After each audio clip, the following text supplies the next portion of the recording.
हरे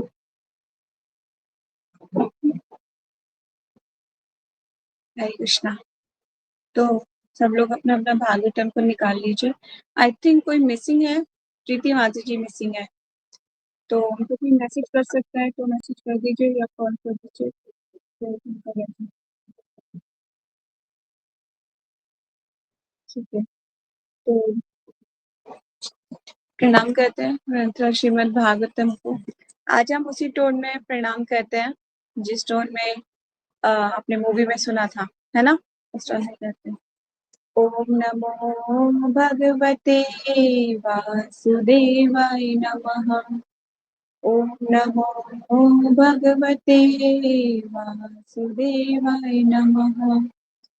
ओम नमो भगवते वासुदेवाय नमः। नारायणं नमस्कृत्यं नरं चैवं नरोत्तमं देवीं सरस्वतीं व्यासं ततो जयम् उदीरये।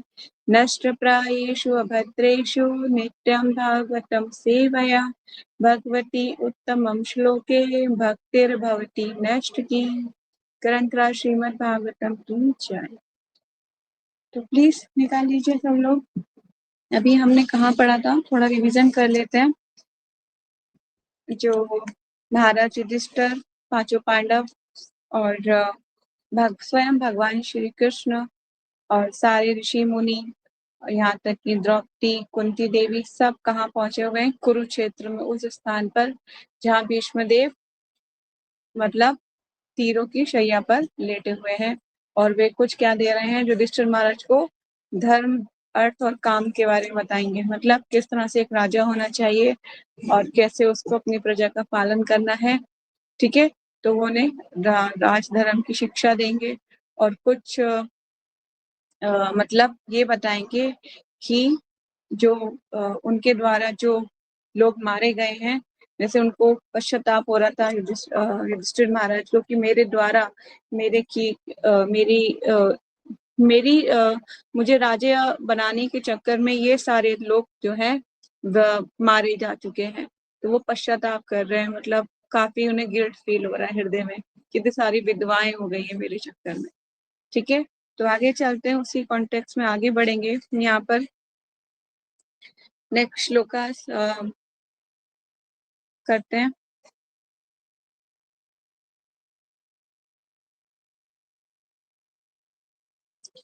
एषा वे भगवान साक्षात् साक्षात् अद्य नारायण पुमान् मोहियान मय्ययं लोकं गुह्यं चरति विष्णु। तो यहाँ पर क्या कह रहे हैं नेक्स्ट श्लोक का इसमें शब्दार्थ? ऐसा यह, वे निश्चय ही, भगवान साक्षात मूल आद्य प्रथम नारायण परमेश्वर, जल में शयन करने वाले, पुमान परम भोक्ता, मोहियान मोहित करने वाला, माया स्वसजित शक्ति द्वारा लोकाम ग्रहों को मूढ़ अकल्पनीय चिरति विचरण करता है वंशनेशु वंशी कुल में। ठीक है, चलते हैं आगे। ये श्री कृष्ण अकल्पनीय आदि भगवान ही हैं। वो भगवान की महिमा के बारे में और बता रहे हैं। स्वयं भगवान के सामने है ना, खड़े, उनके सामने खड़े और उनके प्राण निकलने वाले हैं। तो वो स्टेज बहुत ही मतलब अब वो जी भर के ग्लोरीफाई कर रहे हैं भगवान को कि कहीं भी चूक ना जाऊं मैं उनको ग्लोरीफाई करने में। तो बोल रहे हैं ये श्री कृष्ण अकल्पनीय आदि भगवान ही है। ये प्रथम नारायण अर्थात परम भोक्ता है, मतलब एंजॉयर है ना, एंजॉय फर्स्ट एंजॉयर है। हम नहीं एंजॉयर, भगवान एंजॉयर है। हम भी जब भी आप कुछ बनाते हैं, भगवान कुछ भी काम करते हैं, तो कोई भी अच्छी चीज आपको दिखती है तो हमें क्या सोचना चाहिए? मैं नहीं हूँ एंजॉयर, कृष्णा एंजॉयर है। ठीक है, ये मेरे एंजॉय के लिए नहीं बना, भगवान के एंजॉय के लिए बना है। तो परम भोक्ता कौन है? भगवान। लेकिन ये राजा वंशी के वंशों में हमारी ही तरह विचरण कर रहे हैं। कौन से वंश में? वंशी वंश में। और हमें स्वसुजित शक्ति के द्वारा मोहग्रस्त कर रहे हैं। तात्पर्य जगत गुरु श्रील प्रभुपाद की जय। ज्ञान प्राप्त करने की वैदिक पद्धति निगमन की विधि है। वैदिक ज्ञान पूर्ण रूप से अधिकारियों के शिष्य परंपरा द्वारा प्राप्त किया जाता है। ऐसा ज्ञान तभी मंदांध नहीं होता, मतलब अंधा नहीं होता, जैसा कि अल्पज्ञों की गलत सोच है। पिता की पहचान की पुष्टि करने की अधिकारिणी माता होती है। ऐसा गुह्य ज्ञान की अधिकारिणी वही होती है। अतः प्रामाणिक सत्ता का होना रूढ़ि मूलक नहीं होता। भगवत गीता के चतुर्थ अध्याय 4.2 में इस सत्य की पुष्टि की गई है और बतलाया गया है कि विद्या के सम्यक पद्धति उसे पदाधिकारियों से प्राप्त करने में है। इसी पद्धति को विश्वव्यापी सत्य के रूप में स्वीकार किया जाता है, लेकिन व्यर्थ के तर्क करने वाले ही इसके विपरीत बोलता है। उदाहरणार्थ, आधुनिक अंतरिक्षयान आकाश में उड़ते हैं और जब वे वैज्ञानिक ये कहते हैं कि वे चंद्रमा के दूसरी ओर यात्रा करते हैं, तो लोग इन कथाओं को आंख मूंद कर स्वीकार कर लेते हैं, क्योंकि उन्होंने आधुनिक वैज्ञानिकों को प्रमाण अधिकारी के रूप में स्वीकार कर लिया है। अधिकारी जो कुछ बोलते हैं, सामान्य जन उस पर विश्वास कर लेते हैं, लेकिन वैदिक सत्यों के विषय में उन्हें विश्वास न करने की शिक्षा दी जाती है। यदि वे उसे स्वीकार करते भी हैं, तो उसकी भिन्न प्रकार से व्याख्या करते हैं। प्रत्येक व्यक्ति वैदिक ज्ञान की प्रत्यक्ष अनुभूति करना चाहता है, लेकिन मूर्खतावश वे इसे इनकार करता है। इसका अर्थ ये हुआ कि गुमराह व्यक्ति जिस एक प्रमाण पर विश्वास कर सकता है, वह है विज्ञानी, किंतु वे वेदों के प्रमाण को अस्वीकार कर देता है। इसी का परिणाम है कि लोगों का पतन हुआ है। यहाँ पर एक अधिकारी व्यक्ति कृष्ण को आदि भगवान तथा प्रथम नारायण बताया गया है। आचार्य शंकर जैसे निर्विशेषवादी ने भी भगवद गीता के अपने भाष्य के प्रारंभ में ही कहा है कि भगवान नारायण भौतिक सृष्टि से परे हैं। यदि ये ब्रह्मांड एक भौतिक सृष्टि है, किंतु नारायण ऐसी भौतिक साज सज्जा से परे हैं। ठीक है, ऐसे अनेक ब्रह्मांड हवा में तैर रहे हैं। हम तो एक प्लैनेटरी सिस्टम में रहते हैं, लेकिन ऐसे सैकड़ों प्लैनेटरी सिस्टम है जो हवा में तैर रहे हैं। मतलब आप समझ लीजिए कितनी बड़ी गैलेक्सी होगी, है ना, जिसमें इतने सारे मतलब इतने सारे ब्रह्मांड टहल रहे हैं। हम सिर्फ एक में ही रहते हैं, उसका भी हमें अच्छे से जानकारी नहीं है ना, लेकिन आप समझिए कितने और हैं, और उनकी जानकारी कितनी बड़ी विशाल, और उतने ही ब्रह्मा, और उतने ही सब चीजें। तो कितना बड़ी यूनिवर्स है, मतलब आप समझ लीजिए, है ना। हम तो मतलब अपनी अपनी ही यहाँ पर हम जिस पृथ्वी पर रहते हैं उसी को नहीं जानते पूरा, उसी को ही पूरा नहीं जानते। अब और ब्रह्मांडों की तो बात ही छोड़ दीजिए, स्वर्ग लोक, नरक लोक, ये वो 14 भुवन, है ना, 7 नीचे के 7 ऊपर के, जनलोक, महालोक, तपालोक, कोई नहीं जानता इनके बारे में कि वहां के क्या है, वहां पर क्या है, कैसा जीवन है लोग। और ऐसे अनेक ब्रह्मांड है और ऐसे अलग अलग अलग गैलेक्सियां हैं। तो समझ लीजिए कितना विशालता में भगवान को समझ पाना। एक बार गुरु महाराज का एक लेक्चर था, पटना का लेक्चर, उसमें गुरु महाराज बार बार ये इंडिकेट करते हैं कि गोलोक वृंदावन से बांके बिहारी आएंगे, बहुत दूर है, बहुत दूर है। उन्हें कैसे पता बहुत दूर है, कैसे पता? शास्त्रों के अनुसार वाणी, है ना, शास्त्रों की वाणी है। इसलिए गोलोक वृंदावन से बांके बिहारी आएंगे, जो विश्वास है ना गुरु महाराज का कि आएंगे भगवान, भगवान है यहाँ पर, तो वो मतलब एक फेक नहीं है या कोई एक इमेजिनेशन नहीं है कि इमेजिनेशन कर रहे गुरु महाराज, अच्छा आ रहे हैं भगवान, नहीं, वो स्वयं इस चीज को फील करते हैं। जैसे कि क्या हुआ था, जब हमारे टेम्पल में ईओके में नरसिंह भगवान का प्राण प्रतिष्ठा हो रही थी, तो प्राण प्रतिष्ठा जब होती दरवाजे को बंद किया जाता है, दरवाजा पूरा बंद था, नॉर्मल लोगों के लिए ओपन नहीं किया गया था, बंद था दरवाजा। और दरवाजे की अंदर की साइड जो है गुरु महाराज गोपाल कृष्ण गोस्वामी महाराज और कोई वरिष्ठ वैष्णव, है ना, मोहन रूप प्रभु जी, स्वरूप्रिया प्रभु जी, और भी कुछ लोग थे वहां पर, तो मंत्रों के द्वारा जो है भगवान का आवाहन किया जा रहा था, है ना, बुलाया जा रहा था। और एक पुरोहित जो पंडित थे, उन्होंने भगवान के हृदय पे हाथ रखा हुआ था, मतलब जो भगवान का हृदय है नरसिंह भगवान का। तो जैसे ही मंत्रों का उच्चारण हुआ तो तुरंत ही उन्हें वो उस जगह पे गर्मी फील हो गई जिस जगह पे उन्होंने हाथ रखा था। पहले पूरा जो मूर्ति है वो ठंडी थी, है ना, मूर्ति जनरली पत्थर ठंडा होता है ना। तो जैसे ही उन्होंने हाथ रखा और मंत्रों का उच्चारण किया तो उस जगह पे गर्म हो गया। तो एकदम वो उन्होंने बोला कि महाराज, गुरु महाराज, भगवान आ गए हैं मूर्ति में। तो जब भी आप नरसिंह भगवान या फिर किसी भी विग्रह के सामने खड़े होते हैं, क्योंकि सारे विग्रह प्राण प्रतिष्ठित है ना, तो ऐसा मत समझिए ये मात्र एक मूर्ति है या सिर्फ ये तो कुछ करते ही नहीं है, बस देखते ही रहते हैं, है ना, ये मत समझिए। स्वयं साक्षात श्री भगवान खड़े हैं, ऐसा फील कीजिए, है ना। तो जब हम ऐसा फील करेंगे ना तो हमारी प्रेयर्स भी आएंगी हमें करनी, हम प्रेम पूर्वक भगवान से आदान प्रदान करेंगे। ठीक है, आगे चलते हैं। भीष्मदेव उन 12 महाजनों में से एक हैं जो दिव्य ज्ञान के सिद्धांतों को जानते हैं। श्री कृष्ण को आदि भगवान कहे जाने की उनके द्वारा की गई पुष्टि निर्विशेषवादियों शंकर के द्वारा भी परापुष्टि हुई है।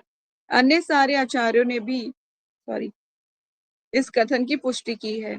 अतएव श्री कृष्ण को आदि भगवान के रूप में स्वीकार न करने की कोई संभावना स्वीकार न करने की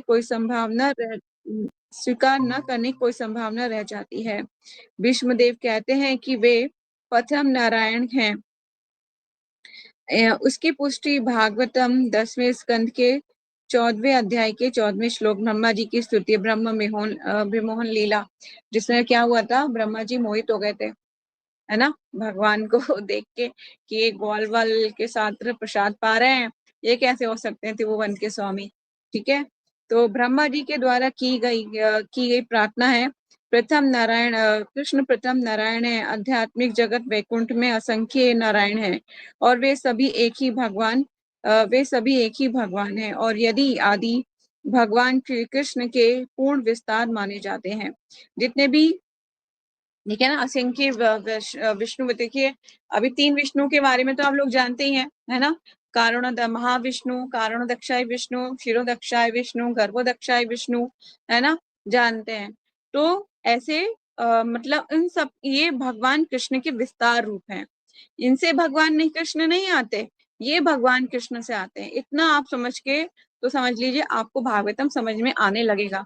अगर यहाँ तक ही नहीं समझ में आया तो बड़ी ही डिफिकल्ट हो जाएगा समझ में आने में, क्योंकि आगे आपको मोहित हो सकते हो आप कि आगे महा विष्णुओं की बात की जाएगी तो आप सोचोगे ये कि ये कहाँ से, ये कैसे हो गया, तो है ना, कृष्णा ही सुप्रीम है। तो उसमें जो है ये अपने दिमाग में बिठा लीजिए कि विष्णु भगवान जो है स्वयं एक्सपेंशन है किसका, कृष्ण के विस्तार है ना, भगवान ने विस्तार किया है। जिस तरह से आपके पापा होते हैं ना, घर में होते हैं शॉर्ट पहन के घूमते हैं, तो भगवान घर में होते हैं गोलोक में तो जो है पीताम्बर पहन के घूमते हैं ना, शॉर्ट्स। भगवान जो है, भगवान आराम से, मतलब कूल सा। लेकिन जब और कम ज्वेलरी और पगड़ी वगड़ी बनाना इस तरह से घर में रहते हैं तो अपने गोलोक धाम में। लेकिन जब भगवान अपनी पोजीशन संभालते हैं संसार के पालनकर्ता की, तब भगवान क्या हो जाते हैं, ऐश्वर्यवान होते हैं। भगवान मुकुट धारण करते हैं, है ना, चक्र वगैरह धारण करते हैं, गदा पदम धारण करते हैं और सिर पे मुकुट ज्वेलरी होती है उनके। तो भगवान इस तरह से जो है अपने विष्णु के रूप में अवतरित होते हैं, तब, है ना, विस्तार करते हैं। तो आगे चलते हैं, तो वही आदि भगवान है। तो यहाँ पे वही बोला जा रहा है कि आध्यात्मिक जगत वैकुंठ में असंख्य नारायण है और वे भी एक ही भगवान है। और यदि आदि भगवान और ये आदि भगवान श्री कृष्ण के पूर्ण विस्तार माने जाते हैं। भगवान श्री कृष्ण का प्रथम विस्तार बलदेव, जब भगवान ने प्रथम विस्तार हुआ तो किस रूप में आए। आप कुछ चीजों के नोट्स जरूर बनाइएगा कि भगवान श्री कृष्ण के प्रथम विस्तार कौन है, इसके नोट्स बनाने हैं। ठीक है, प्रथम विस्तार कौन है, बलदेव के रूप में होता है।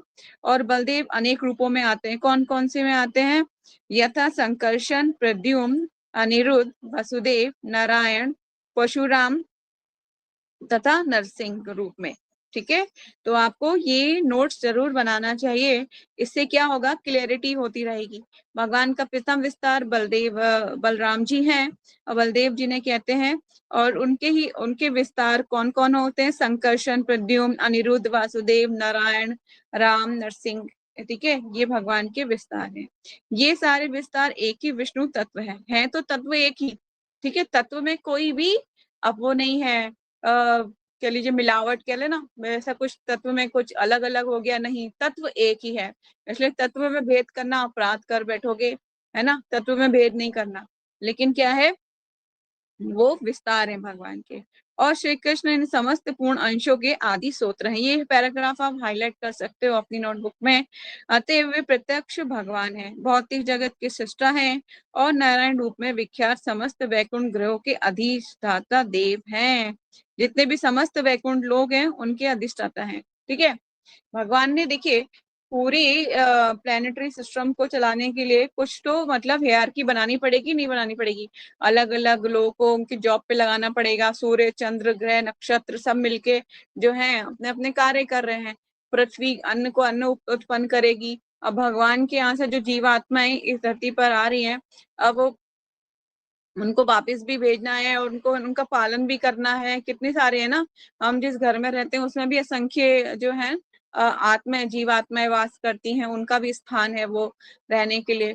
तो आप सोचिए कि कितनी बड़ा विस्तार है भगवान की लीलाओं में। कभी कभी मैं ये देख, कभी कभी क्या होता है कि एक दिन मैं गाड़ी ड्राइव कर रही थी, तो मैं सोची थी भगवान कितने असंख्य जीव इस पृथ्वी पर विचरण करते हैं ना आपकी कृपा से, और कितने ही आपको समझ पाते हैं, और उनमें से कौन आपके कुछ ही लोग हैं जो आपको वास्तव में आपके धाम जा पाते हैं। तो कितना मतलब ये कभी कभी ऐसा लगता है कि एक मतलब सुपर मतलब थॉट है, मतलब एक टाइप का, है ना, महान सोच जिसे कह सकते हैं। पर हमें इसके लिए प्रयास तो करना है। मुश्किल जरूर है रास्ता, पर नामुमकिन नहीं है। अतः मनुष्य के बीच उनका विचरण करना एक अन्य प्रकार का मोह है। मोह में डाल देते हैं भगवान। अगर मनुष्य के बीच जैसे भगवान ने जन्म लिया था, तो मोह में डाल दिया कि लोगों को लगे नहीं कि ये भगवान है। लेकिन जब भगवान साक्षात स्वयं अवतरित हो गए, ठीक है, तो अतः भगवत गीता में भगवान कहते हैं कि मूर्ख लोग उनकी गतिविधियों की जटिलताओं को जाने बिना उन्हें मनुष्य में से एक मान बैठते हैं।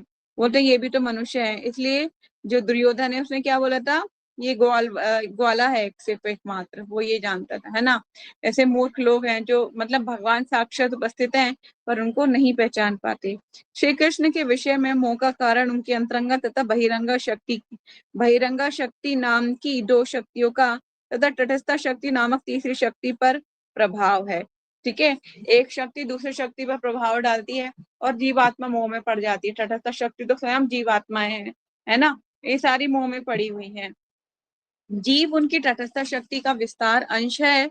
अतः वे कभी अंतरंगा शक्ति द्वारा मोहग्रस्त होते हैं, तो कभी बहिरंगा शक्ति द्वारा। जैसे मैंने पहले बताया था आपको कि जीवात्माएं जो हैं, तीन शक्तियां मैंने पहले बहुत बार बता चुकी हूँ कि भगवान की तीन शक्तियां हैं, अंतरंगा शक्ति, बहिरंगा शक्ति और तटस्थ शक्ति। जो जीवात्माएं हम जो लोग हैं वो तटस्थ शक्ति के अंदर आती हैं, मतलब तट पे रहने वाली। इसलिए कभी आपकी सोच कभी ऐसा नहीं होना चाहिए कि तटस्थ शक्ति कौन है, माता जी ने बताया तो भूल गई। मतलब तो याद रखिए, तट पर रहने वाली जो कभी बहिरंगा में कार्य करती है, कभी अंतरंगा में कार्य करती है। अंतरंगा में हम कब होते हैं, सुबह जब ब्रह्म मुहूर्त में हम भगवान की अर्चा विग्रह की सेवा और जपा कर रहे होते हैं, है ना, भगवान की शुद्ध सत्वगुण में हम सेवा कर रहे होते हैं उस टाइम पे। तो फिर धीरे धीरे धीरे रजोगुण तमोगुण में एंटर करते हैं, मतलब भगवान की बहिरंगा शक्ति उस पर कार्य कर रही होती है। ठीक है, इसीलिए मैंने पहले ही बताया कि जब हम चैंटिंग करते हैं तो रात की चैंटिंग जो होती है वो बहुत ही पैथेटिक, मेरे को लगता है कि बहुत ही ज्यादा, ये रात क्यों हो गई, मतलब एक माला करने में आपको 1 घंटा चला जाता है। तो ये बहुत ही ज्यादा आपको प्रभावित करती है बहिरंगा शक्ति भगवान की। ठीक है, और मोह में भी डाल देती है। तो यहाँ पर लिखा है कि उनकी तटस्थ शक्ति का विस्तार कौन है, जीवात्मा। अतएव उनका विस्तार अंश है, मतलब भगवान का। अतएव कभी भी अंतरंगा शक्ति द्वारा जो जीव है वे कभी अंतरंगा शक्ति द्वारा मोहग्रस्त होते हैं, तो कभी बहिरंगा शक्ति द्वारा। अपनी अंतरंगा शक्ति के मोह से श्री कृष्ण असंख्य नारायणों में अपना विस्तार करते हैं। कौन सी शक्ति से करते हैं भगवान अपना विस्तार? अंतरंगा शक्ति से विस्तार करेंगे, अपनी इंटरनल पोटेंसी से। ठीक है। और दिव्य लोकों में जीवों से दिव्य सेवा का आदान प्रदान स्वीकार करते हैं और अपनी बहिरंगा शक्ति के विस्तार से वे भौतिक जगत में मनुष्यों, पशुओं तथा देवताओं के मध्य विभिन्न योनियों में जीवों के साथ विस्मृत संबंध की पुनः स्थापना के लिए अवतरित होते हैं। ये बहिरंगा शक्ति का कार्य है। ठीक है। किंतु भीष्म जैसे महाजन भगवत कृपा से उनके मुंह से बच जाते हैं। ये सारी कृपा कहाँ से आती है? भगवान की कृपा से आती है कि हम मोह से बच जाते हैं और हम ये समझ पाते हैं कि Krishna is the supreme personality of God है। ठीक है। तो यहाँ पर एक चीज और समझाने वाली बात यह है कि यहाँ पे प्रभुपाद जी जो आगे तात्पर्य एकदम फर्स्ट पैराग्राफ में जो बता रहे थे, जिस तरह से माता होती है ना, तो अगर किसी बच्चे को जानना है कि मेरे पापा कौन है, तो कौन बताएगा? माँ ही बता सकती है ना। किसी थर्ड पर्सन से जाके तो नहीं पूछ सकते, अंकल जी बताइए मेरे पापा कौन है। वो कहेंगे अपनी मम्मी से ही पूछो ना, मुझे क्या मालूम, मम्मी ही जानती है। ठीक है। तो इसी तरह से भगवान हमारे एक्चुअली फादर है, मतलब, तो वो कौन बताएगा हमें? कौन बताएगा? माँ ही बता सकती है ना, स्वयं। तो इसके लिए क्या होगा? हमें प्रमाणिक सूत्रों से सुनना होगा। यहाँ पे बता रहे प्रभुपाद जी, अतः प्रमाणिक सत्ता का होना रूढ़ि मूलक नहीं होता, मतलब इसलिए प्रमाणिक सत्ता का होना चाहिए। ठीक है। हमारे शास्त्र कौन है? माता का कार्य कर रहे हैं। जैसे मैंने बोला ना कि भगवान कृष्ण हमारे पिता हैं, तो कौन बताएगा इसके बारे में? शास्त्र। शास्त्र माँ का काम करते हैं और बताते हैं ये तुम्हारे पिता हैं। ठीक है। इसीलिए कभी भी इस चीज को भूलना नहीं चाहिए। तो अब हमने कंप्लीट किया है श्लोकास नंबर 18 और श्लोकास नंबर 19 कौन पढ़ेगा? श्री पढ़ोगे?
ओके, मैं पढ़ती हूँ, कोई बात नहीं।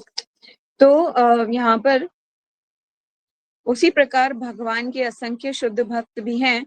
आप इसको जो है नोट्स बनाने हैं, इसको ठीक है हाईलाइट कर लीजिए। उसी प्रकार भगवान के असंख्य शुद्ध भक्त भी हैं जो विभिन्न रसों में सेवा का आदान प्रदान करने में लगे रहते हैं। सामान्य रूप से भगवान के 12 महान भक्त महाजन हैं।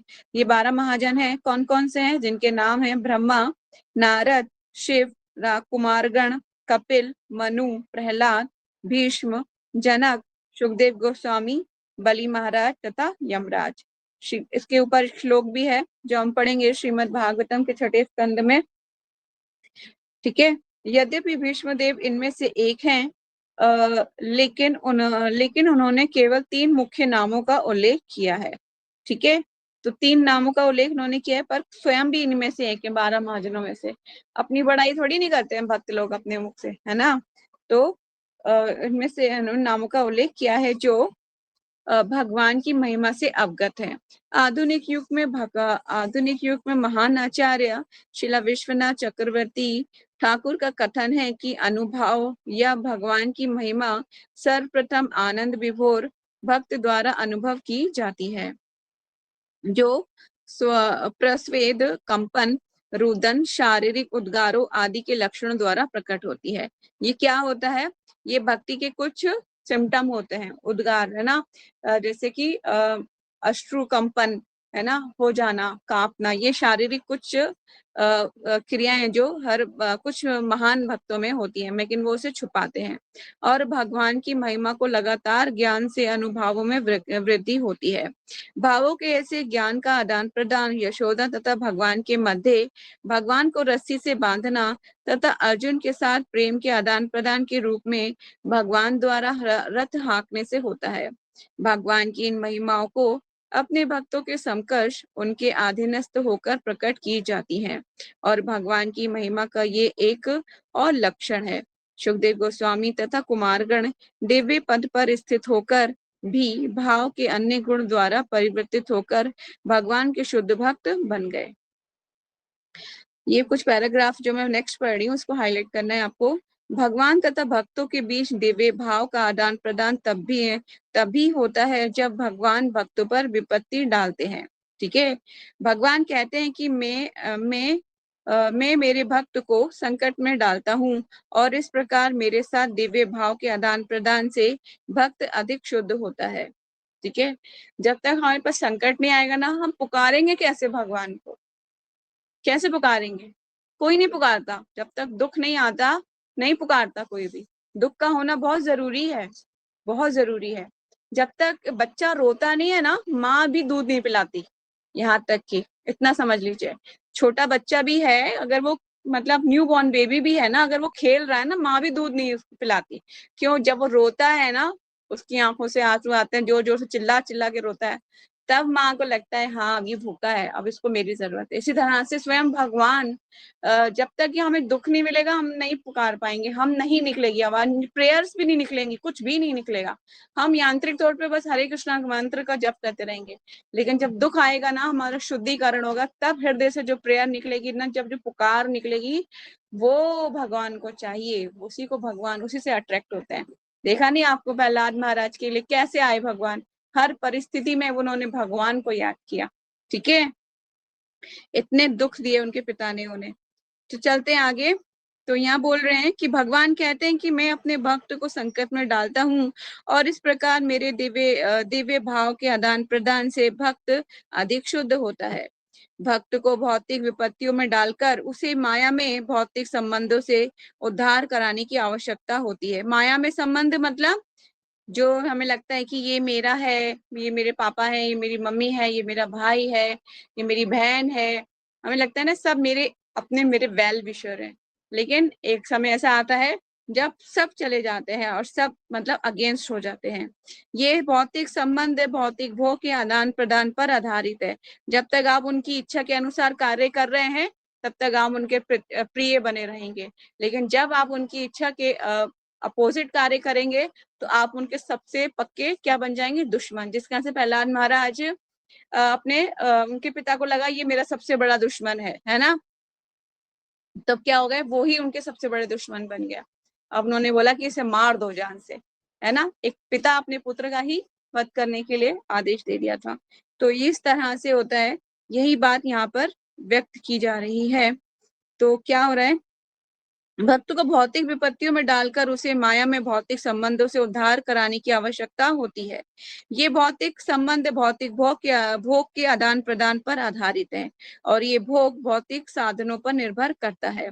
अतएव जब भगवान इन भौतिक साधनों को छीन लेते हैं, तब भगवान के प्रेम भाव की ओर 100% आकृष्ट होता है। ठीक है, भगवान जब छीन लेंगे ना, तब जाके तब बच्चा रोता है। जैसे बच्चे से कोई खेल रहा है किसी चीज से, और वो कोई चीज उसकी कोई प्रिय चीज छीन ली जाए तो रोता है ना, फिर माँ को पुकारता है। उसी तरह से इस प्रकार भगवान पतितात्माओं को संसार की कीचड़ से बाहर निकालते हैं। भगवान द्वारा भक्तों को प्रदत्त विपत्तियां पाप कर्मों से उत्पन्न विपत्तियों से भिन्न होती हैं। भगवान की ये सारी महिमाएं ब्रह्मा, शिव, नारद, कपिल, कुमार तथा भीष्म जैसे महाजनों को ज्ञात रहती हैं। भौतिक जैसा कि ऊपर उल्लेख हो चुका है, और मनुष्य उनकी कृपा से ही इन्हें ग्रहण करने में समर्थ होता है। ठीक है। बहुत सुंदर तात्पर्य है प्रभुपाद जी का, ऑथेंटिक है। आपको इसमें सब समझ में आ गया होगा कि क्या कहना चाह रहे हैं, कि जब तक विपत्ति नहीं आएगी हम भगवान को नहीं समझ सकेंगे। ठीक है, तो नेक्स्ट श्लोकास नंबर 20 करते हैं। यम मन से मतुल्यम प्रिय मित्र सुत्तमम सुतमम अकारो सचिवा दूतम सुहाद कथम सारथिम। शब्दार्थ, यम व्यक्ति मन में ऐसे सोचते हो, मातुल्यम मेरे भाई को, प्रिय अत्यंत प्रिय, मित्र मित्र, सुहत्वम अधिक हितैषी, आकारो किया गया, सचिव मंत्री, दूत दूत, सुहाद शुभ कामना से, अथः तत्पश्चात सारथिम सारथी। हे राजन, तुमने अज्ञानवश ही जिस व्यक्ति को अपना ममेरा भाई, अपना अत्यंत प्रिय मित्र, सुभेशी, मंत्री, दूत, उपकारी इत्यादि माना है, वे स्वयं भगवान श्री कृष्ण हैं। कह रहे हैं कि तुम अज्ञान के कारण तुम जिनको बोल रहे हो ना कि मेरे ममेरे भाई हैं, मेरे मामा के बेटे हैं, है ना, क्योंकि भगवान कृष्ण तो जो कुंती मानी थी उनकी बुआ थी, है ना, तो बोले कि ये मेरे प्रिय, आप बोलो कि मित्र हैं, मेरे सुबेशी हैं, मंत्री हैं, दूत हैं, उपकारी मान रहे हो ना, वो कौन है? स्वयं भगवान श्री कृष्ण है। दिखा रहे हैं कि देखो तुम्हारे साथ जो तुम्हारा मित्र है ना, जिसको तुम अपना हितैषी मान रहे हो, वो स्वयं भगवान श्री कृष्ण है। याद दिला रहे हैं उनको। ठीक है, तात्पर्य में चलते हैं, क्या बोलते हैं प्रभुपाद जी। यदि श्री कृष्ण यद्यपि पांडवों के ममेरे भाई, मित्र, हितैषी, मंत्री तथा दूत, उपकारी आदि बने हुए थे, तो भी तो वे थे तो पूर्ण पुरुषोत्तम भगवान ही। अपनी अहेतु की कृपावश वे अपने अनन्य भक्तों पर कृपा जताने के लिए वे सभी प्रकार से सेवा करते हैं, लेकिन इसका अर्थ ये नहीं लगाना चाहिए कि उन्होंने परम पुरुष के रूप में अपना पद बदल दिया है। उन्होंने सामान्य पुरुष के रूप में सोचना सबसे बड़ी मूर्खता है। आप ये सोचो, कृष्ण ऐसे ऑर्डिनरी थे ना भगवान, ऐसे तो घूमते रहते थे, गाय चलाना, ये करना, वो करना। क्या भगवान, मतलब कुछ लोग ऐसे मूर्ख हैं जो ये आज भी ऐसे सोचते हैं। मैंने कुछ लोग को सुना है ऐसे बोलते हुए। ठीक है, तो ऐसी मूर्खतावश जो भगवान की आलोचना करते हैं, तो वो नरकगामी अवश्य होंगे। श्लोकास नंबर 21। आई थिंक ये चैप्टर हमें में कितने श्लोकास हैं देख लेते हैं।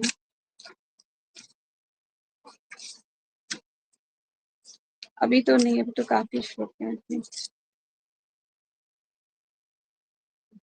आप पढ़ पाओगे? सर्वात्मना समदर्शो, पढ़ो।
तो यहाँ पर जो है बहुत सुंदर तात्पर्य प्रभुपाद जी ने दिया है।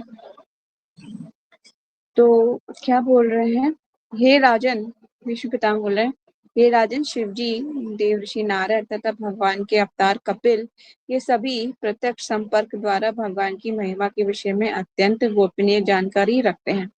मतलब कैसी जानकारी है? अत्यंत गोपनीय जानकारी रखते हैं। तो तात्पर्य प्रभुपाद जी बता रहे हैं, आई थिंक श्लोका हमने 12 महाजनों के बारे में पढ़ा था ना, वही उसका जो पूर्ण पुरुषोत्तम भगवान होने के कारण वे प्रत्येक के हृदय में विद्यमान है। वे सबों पे समान रूप से दयालु हैं और भेदभाव की मिथ्या अहंकार से सर्वदा मुक्त हैं। ये भगवान के बारे में आगे कंटिन्यू कर रहे हैं वे, और आगे बोल रहे हैं कि अतः वे सब कुछ करते हैं और ये भौतिक उन्माद से मुक्त होता है और वे समदर्शी हैं। ठीक है, भगवान एक तो किसी के बीच में भेदभाव नहीं करते, दूसरा वो पूर्ण है ना। आप पढ़ोगे उपदेश उसमें क्या कहते हैं, ईशोपनिषद में श्लोक आता है, पूर्णमिदं पूर्णमुदच्यते पूर्णस्य पूर्णमादाय पूर्णमेवावशिष्यते। तो मतलब पूर्ण में से अगर कुछ भी निकालोगे तब भी वो पूर्ण रहेगा। ठीक है, ये नहीं कि उसमें से आपने निकाल लिया तो अधूरा रह गया, है ना, ऐसा नहीं होता। भगवान पूर्ण है, पूर्ण रहते हैं, चाहे उनमें से कुछ भी चीज क्यों ना विस्तार क्यों ना उनके विस्तार निकालते हैं तो ऐसा नहीं कि भगवान खाली हो गए, है ना, ऐसा नहीं रहता। इस तरह से भगवान इस भौतिक संसार में रहते हैं। जब भगवान प्रकट हुए थे तब भी भगवान गोलोक में थे, वहां पे भगवान ने अपना विस्तार कर रखा हुआ था। ऐसा नहीं कि गोलोक खाली पड़ा हुआ है, ताला लगा हुआ है वहां पर, है ना, सफाई करने वाले लोग सब नीचे चले गए भगवान के पास, अब कोई नहीं है वहां पे, खाली पड़ा हुआ है, कोई काम नहीं हो रहा है। नहीं, भगवान ने अपना विस्तार कर लिया, यहाँ पे भी लीलाएं हो रही है, वहां पे भी लीलाएं हो रही है। ठीक है, ऐसा नहीं होता। तो भगवान, इसलिए भगवान को कैवल्यपति बोला जाता है। ठीक है, और इसमें बताया गया था कि एक तो एक छोटी सी लाइन जो इसमें इम्पोर्टेंट है कि भगवान को भी अहंकार ही नहीं है किसी भी चीज का। ठीक है, सब संतुलित भाव में रहता है। ये नहीं कि भगवान को अहंकार हो गया या भगवान को काफी अच्छा फील नहीं हो रहा कि अर्जुन ने उन्हें क्या बना लिया, अपने रथ का सारथी बना लिया। उन्होंने स्वयं जो है स्वीकार करा था भगवान ने कि उनका सारथी बने वो। ठीक है, क्योंकि भगवान जैसे एक कहावत है कि केवट ने कहा था कि तुम भी केवट हो, मैं भी केवट हूँ भगवान। ठीक है, जिस तरह से मैंने तुम्हें क्या किया है, गंगा जी पार कराई है, तुम भी मुझे भव सागर पार करा देना, है ना। तो इस तरह से भगवान भी अपने भक्त की हुई भक्ति से शुद्ध प्रसन्न होकर उसके क्या कर लेते हैं, सेवा करने के लिए तैयार हो जाते हैं। तो यहाँ पर जो एक लाइन है बहुत सुंदर है, प्रभुपाद जी बोल रहे हैं, ये तो शुद्ध भक्त की महिमा ही है कि वे अपने प्रिय भगवान से सेवा करा लेता है। ठीक है, ये भक्त का कार्य है। भगवान अगर भक्त के वश में है तो वो कुछ भी कर सकते हैं। ठीक है, इस तरह से प्रहलाद महाराज की इच्छा को पूर्ण करने के लिए भगवान कैसे रूप में आ गए, नरसिंह भगवान के रूप में, है ना। कहाँ से प्रकट हो गए, खंबे से। कोई कहेगा ना नरसिंह भगवान के पिता का नाम क्या है, तो क्या बोलेंगे, खंबा। खंबा, उनके पिता का नाम खंबा है, ऐसे बोलेंगे।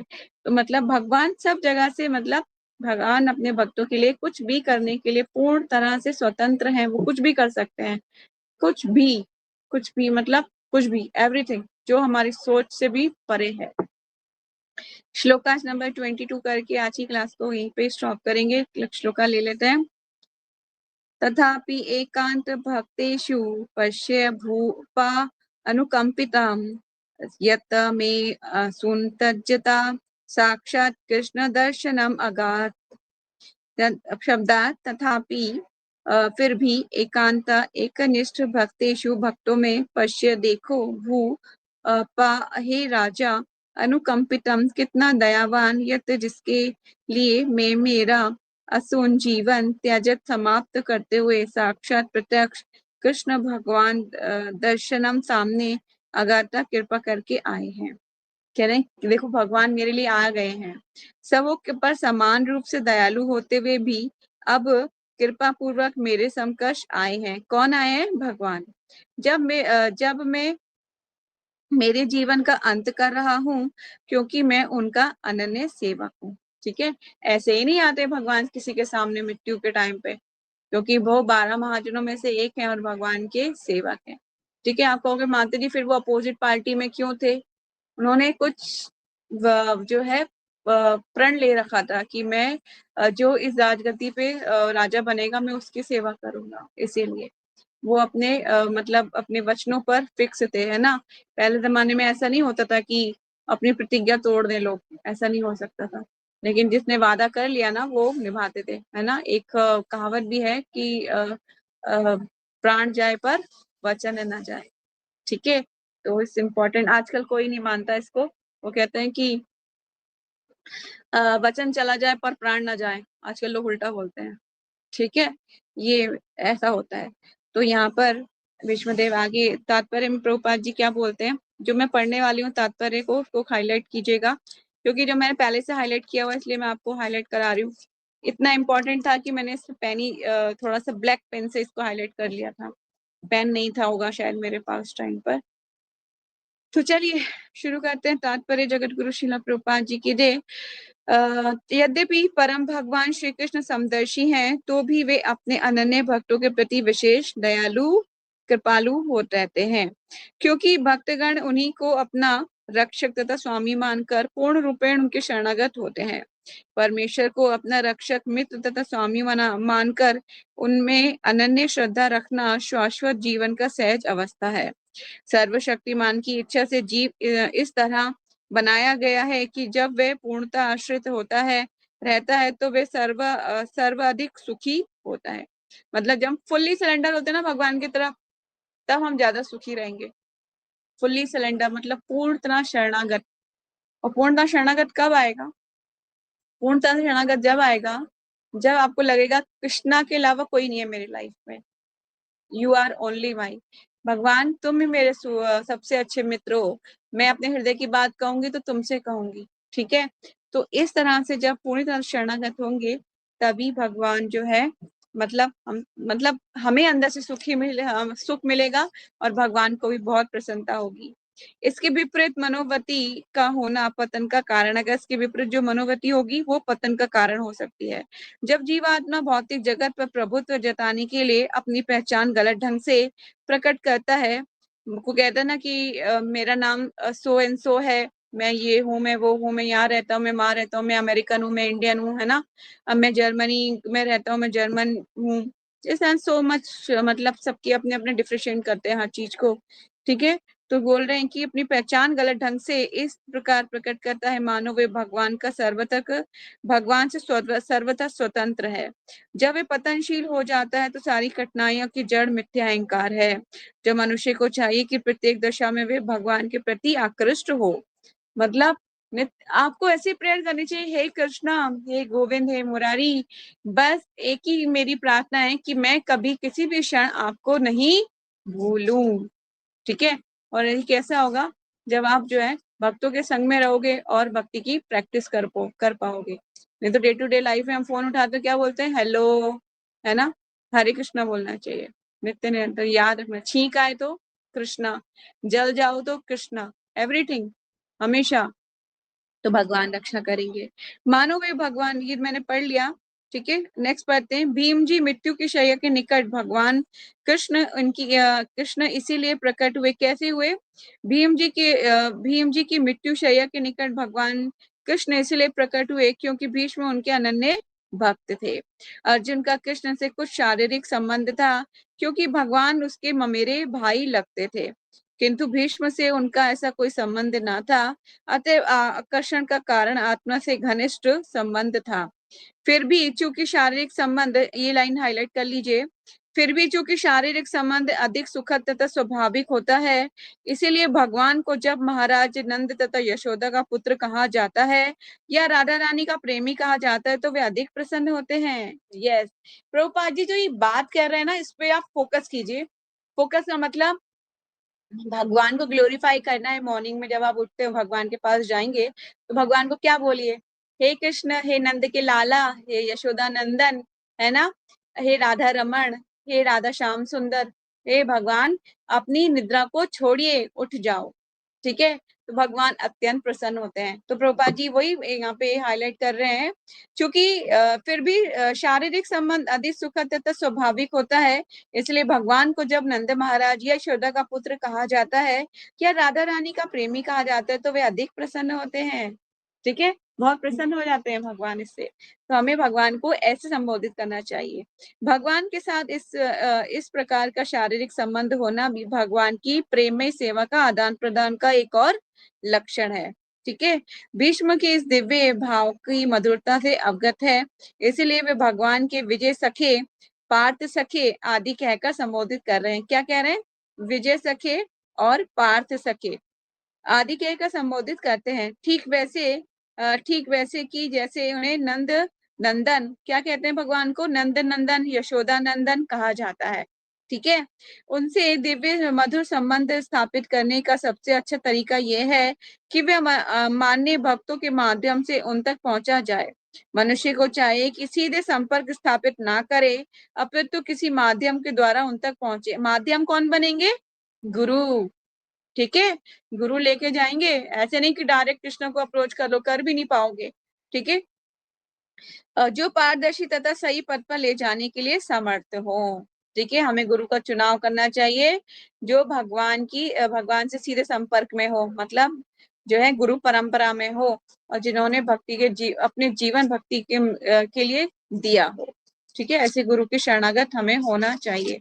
तो अब हमारे पास 2 मिनट है, आपका किसी का कोई क्वेश्चन है तो पूछ सकते हैं। आज हम यहीं तक पढ़ेंगे। हरे कृष्ण।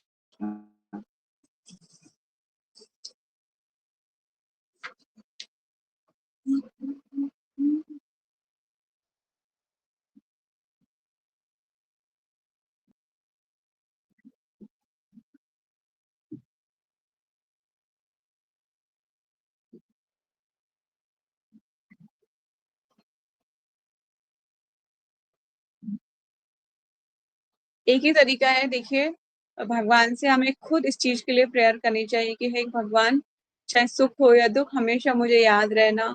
तो उसके लिए एक ही काम करना है कि आप नित्य जो स्पिरिचुअल जो एक्टिविटीज है उसको बढ़ाइए, है ना। भगवान के लिए कुकिंग कीजिए, आप कुकिंग करोगे तो याद है कृष्णा के लिए कुकिंग कर रही हूँ, या मार्केट जा रही हूँ, वेजिटेबल्स लानी है, फ्रूट्स लाने हैं, मैं भगवान के ला रही हूँ, गार्लेंड बना रही हूँ, भगवान के लिए बना रही हूँ, तो याद रहेंगे भगवान।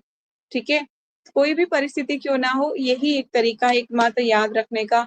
भक्तों के संग में रहिए, वो क्या करेंगे, आपकी भगवान की लीलाओं को याद कराएंगे आपको।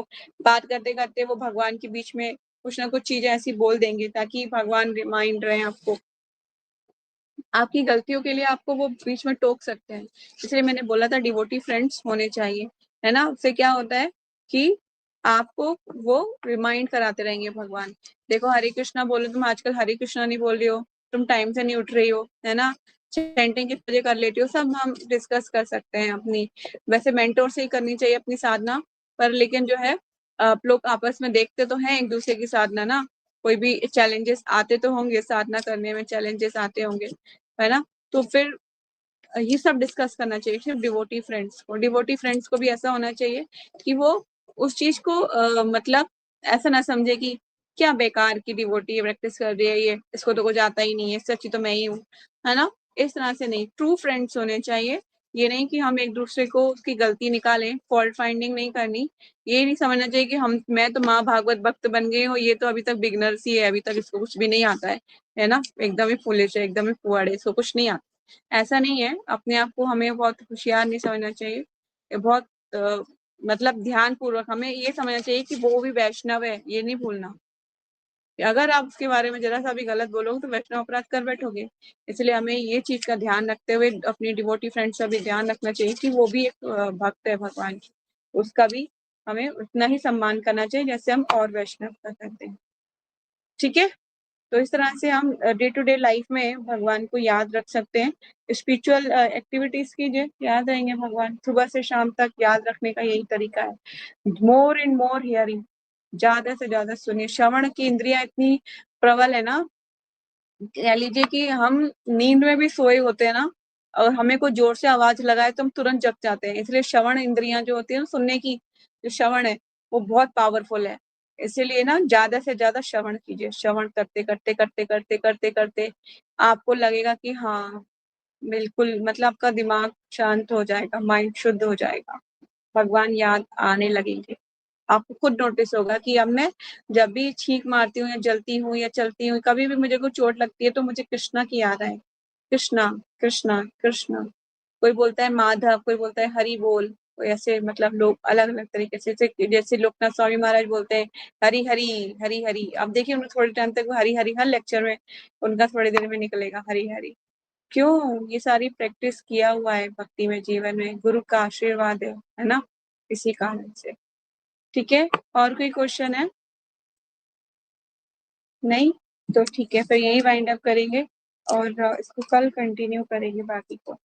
ठीक है, तो यही वांछा कल्पतरुभ्यश्च कृपा सिन्धुभ्येव च पतितानां पावनेभ्यो वैष्णवेभ्यो नमो नमः। अनंत कोटि वैष्णव भक्तवृंद की जय।